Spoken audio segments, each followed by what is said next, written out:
కోసం ప్రయత్నం చేస్తుంది మా ఆర్టీవీ. సో మీరు కూడా ఎప్పటికప్పుడు ఇటువంటి లేటెస్ట్ అప్డేట్స్ని అందుకోవాలంటే వెంటనే ఆర్టీవీ లైవ్ యాప్ను డౌన్లోడ్ చేసుకోండి. Video live app link video డిస్క్రిప్షన్లో ఉంటుంది. అట్ ద సేమ్ టైం మీరు ఆల్రెడీ డౌన్లోడ్ చేసుకున్నట్టయితే వెంటనే యాప్ని అప్డేట్ చేసుకోండి. ఎప్పటికప్పుడు తాజా అప్డేట్స్ మీ చేతిలో ఉంటాయి. మరొక బ్రేకింగ్ అంతోంది. పసిఫిక్ ఓషియన్లో ఒక ఘోర ప్రమాదం చోటు చేసుకుంది. మార్నింగ్ మిడాస్ అనేటువంటి కార్గో షిప్లో భారీగా మంటలు ఎగిసిపడుతున్నాయి. సుమారుగా 3000 ఎలక్ట్రిక్ కార్లు 3000 కార్లు 800 ఎలక్ట్రిక్ వెహికల్స్ ఉన్నటువంటి ఆ షిప్ ఒక్కసారిగా అగ్నికి ఆహుతైపోయింది. సో మీరు చూస్తున్న ఆర్టీవీ స్క్రీన్ పైన ఇది చైనా నుంచి మొదలైంది. చైనా యాట్నీ పోర్ట్ నుంచి మొదలైనటువంటి ఈ యొక్క మార్నింగ్ మిడాస్ షిప్, ఇది ఒక కార్గో షిప్ మెక్సికో వైపుగా వస్తోంది. అయితే మార్గ మధ్యలో సుమారుగా అలాస్కా దగ్గర 480 కిలోమీటర్ దూరంలో ఈ ప్రమాదం చోటు చేసుకుంది. 3000 కార్లు 8000 ఎలక్ట్రిక్ వెహికల్స్ మొత్తం కూడా అగ్నికి ఆహుతైపోయాయి. ఆ సమయంలో ఆ కార్గో షిప్లో 22 మంది స్టాఫ్ కూడా ఉన్నారు. అయితే అక్కడికి చేరుకున్నటువంటి యుఎస్ సంబంధించినటువంటి అవుట్ రీచ్ టీం అక్కడికి చేరుకొని పెద్ద ఎత్తున యుఎస్ కోస్ట్ గార్డ్స్ అక్కడికి చేరుకొని ఆ మంటల్ని ఆర్పే ప్రయత్నం చేశారు. కానీ అంతకు ముందుగానే మొత్తం కూడా షిప్ అంతా ఖాళీ బూడిదైపోయింది. ఎందుకంటే ఇక్కడ 800 ఎలక్ట్రిక్ వెహికల్స్ అంటే అన్ని కూడా లిథియం అయాన్ బ్యాటరీస్తో ఉన్నటువంటి వెహికల్స్. సో పెద్ద ఎత్తున మంటలకి ఇంకా రెచ్చగొట్టేటువంటి తత్వం అటువంటి ఆ బ్యాటరీస్ ఉన్నాయి కాబట్టి ఏమాత్రం కూడా కంట్రోల్ చేయలేకపోయారు. అయితే ఆ షిప్లో ఉన్నటువంటి వారంతా కూడా కొంత కంట్రోల్ చేసే ప్రయత్నం చేసినప్పటికీ ఏమాత్రం కూడా వారికి సరిపోలేదు. సో వెంటనే యుఎస్ కోస్ట్ గార్డ్స్ అక్కడికి చేరుకొని 22 మందిని చాలా సేఫ్గా బయటికి తీసుకురాగలిగారు. కానీ అక్కడ ఒక్క వెహికల్ని కూడా రక్షించలేకపోయారు, ఒక్కదాన్ని కూడా సేఫ్గా కాపాడలేకపోయారు. పూర్తిగా అగ్నికి ఆహుతైపోయి ఖాళీ బూడిదైపోయింది. అది ఆ నీళ్ళలోనే పూర్తిగా తన శిథిలాలు తన విడిభాగాలు మొత్తం కూడా పడిపోయాయి. సో గతంలో కూడా 2023లో కూడా ఇటువంటి ఘటన కూడా చోటు చేసుకుంది. 2023లో అట్లాంటిక్ ఓషన్లో కూడా ఇటువంటి ప్రమాదం చోటు చేసుకుని సుమారుగా 3000 ఎలక్ట్రిక్ వెహికల్స్ తరలిస్తున్న ఒక కార్గో షిప్ ఇటువంటి ప్రమాదానికి గురైంది. ఆ తర్వాత పోయిన ఏడాది 2024లో కూడా డచ్ కోస్ట్ దగ్గర సుమారుగా 4000 ఎలక్ట్రిక్ వెహికల్స్ తరలిస్తున్నటువంటి ఒక షిప్ కూడా ప్రమాదానికి గురైంది. తాజాగా ఇప్పుడు మరోటి లేటెస్ట్గా పసిఫిక్ ఓషన్లో ఈ ప్రమాదం చోటు చేసుకుంది. చైనా యాట్నీ పోర్ట్ దగ్గర నుంచి మెక్సికో వైపుగా వస్తున్నటువంటి 3000 కార్లు 800 ఎలక్ట్రిక్ వెహికల్స్తో వస్తున్నటువంటి ఈ కార్గో షిప్ మార్గ మధ్యలోనే ప్రయాణిస్తుండగా అలాస్కా దగ్గర నుంచి 480 కిలోమీటర్ దూరంలో ఈ ప్రమాదం చోటు చేసుకుంది.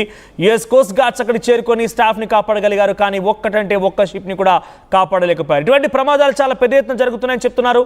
సో జోడియాక్ అక్కడ ఏదైతే షిప్ సంబంధించి మార్నింగ్ మిడాస్ షిప్ కెప్టెన్ ఉన్నారో ఆయన చెప్తున్న ప్రకారంగా చూస్తూ ఉంటే ఒక్కసారిగా చిన్నగా రప్చర్ అయిపోయి ఒక ఎలక్ట్రిక్ సర్క్యూట్ ద్వారా ఆ మంటలు ఎగిసిపడ్డాయి. ఆ తర్వాత ఇక్కడ లిథియం బ్యాటరీస్ అన్నీ కూడా ఉన్నాయి కాబట్టి ఇదంతా కూడా ఫైర్ని ఎంకరేజ్ చేసే తత్వం ఉంటుంది బ్యాటరీస్కి. సో ఒకదాని వెంట ఒకటి సుమారుగా 3800 కార్లు మొత్తం కూడా అగ్నికి ఆహుతైపోయి పూర్తిగా బూడిదైపోయాయి. కనీసం వాటిలో నుంచి ఒక్కదాన్ని కూడా కాపాడలేకపోయారు. అంతా కూడా బూడిదైపోయి ఆ నీళ్ళలోనే పడి ఉన్నాయి. సో వెంటనే అక్కడికి చేరుకున్నటువంటి కోస్ట్ గార్డ్స్ దాన్ని కాపాడే ప్రయత్నం చేశారు. సో ఇక్కడ మీకు కనిపిస్తోంది ఇవన్నీ కూడా శాటిలైట్కి సంబంధించి ఆ రాడార్ దృశ్యాలు. సో చూడండి ఇక్కడ మార్నింగ్ మిడాస్ ప్రయాణిస్తున్నటువంటి ఆ వేని అదంతా కూడా పసిఫిక్ ఓషన్లో ఎలా ప్రయాణిస్తోంది దాని తాలూకా వేని అదంతా కూడా చూపించే ప్రయత్నం చేస్తున్నాను. సో బీజింగ్ ఇక్కడ చూడండి చైనా యాట్నీ బీజింగ్ ప్రాంతం నుంచి మొదలైపోయి పసిఫిక్ ఓషన్లో ఇప్పుడు మీకు కనిపిస్తుందంతా కూడా ఆ రకంగా ప్రయాణం చేసి అక్కడికి వచ్చి రాగానే ఆ బ్లూ కలర్ మార్క్ ఉన్న దగ్గర అలాస్కా నుంచి 480 కిలోమీటర్ దూరంలో ఆ బ్లూ కలర్ మార్క్ ఉన్న దగ్గర ఈ ప్రమాదం జరిగింది. సో అక్కడి వరకు బాగానే వచ్చింది. మే 23న ప్రారంభమైనటువంటి ఈ కార్గో షిప్ సో ఎగ్జాక్ట్గా నిన్న అంటే సుమారుగా జూన్ 4వ తేదీన ఈ ప్రమాదం చోటు చేసుకుంది. సో సుమారుగా అక్కడి నుంచి కొన్ని కిలోమీటర్ల దూరం కొన్ని వేల కిలోమీటర్ల దూరం వరకు ప్రయాణించినటువంటి ఈ షిప్ కాస్త ఇటుకు రాగానే ఒక్కసారిగా అగ్నికి ఆహుతైపోయింది. సో 3000 కార్లు 800 ఎలక్ట్రానిక్ వెహికల్స్ అని అంటే సుమారుగా అటు ఇటుగా కొన్ని కోట్ల విలువ చేసేటువంటి యావరేజ్గా మనం ఒక 20 లక్షలు వేసుకున్న ఒక్కో కారు విలువ కూడా కొన్ని కోట్లు విలువ చేసేటువంటి కార్ల విలువ మొత్తం కూడా అక్కడ పూర్తిగా అగ్నికి ఆహుతైపోయి బూడిదైపోయి నీళ్ళలో పడిపోయాయి. సో పసిఫిక్ సముద్రంలో ఇప్పుడు ఈ ఘటన చోటు చేసుకుంటే గతేడాది డచ్ కోస్ట్లో జరిగింది. 4000 ఎలక్ట్రానిక్ వెహికల్స్ పూర్తిగా దగ్ధమయ్యాయి. అంతకంటే మునుపు 2023లో కూడా అట్లాంటిక్ ఓషన్లో ఇటువంటి ప్రమాదమే చోటు చేసుకుంది. సో వరుస ప్రమాదాలు కార్గో షిప్ మేనేజ్మెంట్ని కార్గో షిప్ సంబంధించి తరలించినటువంటి ఆ విధానానికి పెద్ద ఎత్తున వారంతా కూడా భయభ్రాంత గురవుతున్నారని చెప్పి మార్నింగ్ మిడాస్ ఇప్పుడు ఏదైతే షిప్ అగ్నికాహుతి అయిపోయిందో సో మీకు కనబడేటువంటి ఒకసారి ఆ షిప్ విజువల్ చూపిస్తాను మీకు నేను. సో ఆ షిప్లో ఏదైతే అగ్నికాహుతి అయిందో దానికి సంబంధించి కెప్టెన్ జోడియాక్ చెప్తున్న మాటలు.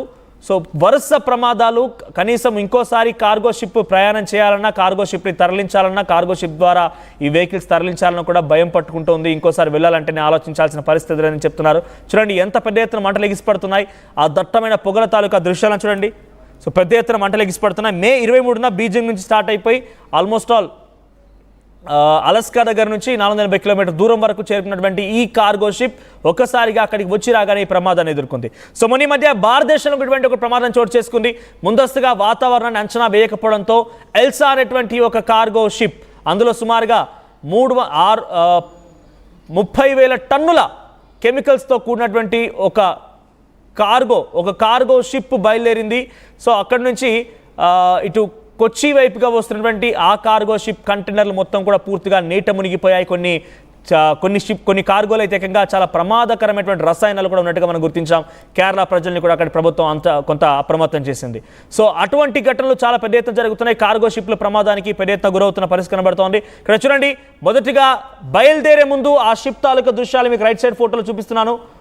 అల్ఫ్రెడో ఎస్ట్రెల్లా గెటీ ఆ ఫోటో కనిపిస్తుంది కదా, రైట్ సైడ్లో కనిపించేటువంటి ఆ షిప్పే మొదటిగా అక్కడి నుంచి ప్రారంభమైంది. దీంట్లోనే 3,000 కార్లు, 800 ఎలక్ట్రానిక్ వెహికల్స్ని అక్కడి నుంచి స్టార్ట్ చేశారు. బీజింగ్ దగ్గర నుంచి ప్రారంభమైంది. మెక్సికో వైపు కూడా వెళ్లాల్సి ఉంది. ఇది మెక్సికో దగ్గరికి వెళ్ళిపోయి మెక్సికో దగ్గర దీన్ని డంప్ చేయాల్సి ఉంటుంది. అక్కడి వరకు ఈ కార్గో షిప్ ప్రయాణించాల్సి ఉంది. కానీ మార్గ మధ్యలోనే ఒక్కసారిగా ఆ లిథియం బ్యాటరీకి సంబంధించి రప్చర్ అయిపోయి చిన్న ఎలక్ట్రిక్ షాక్ కాస్త ఇంతటి ప్రమాదాన్ని దారితీసింది. కొన్ని లక్షల కోట్ల విలువ చేసేటువంటి ప్రమాదంగా దీన్ని చూడాలి. లక్షల కోట్ల భారీ నష్టం వాటిల్లింది.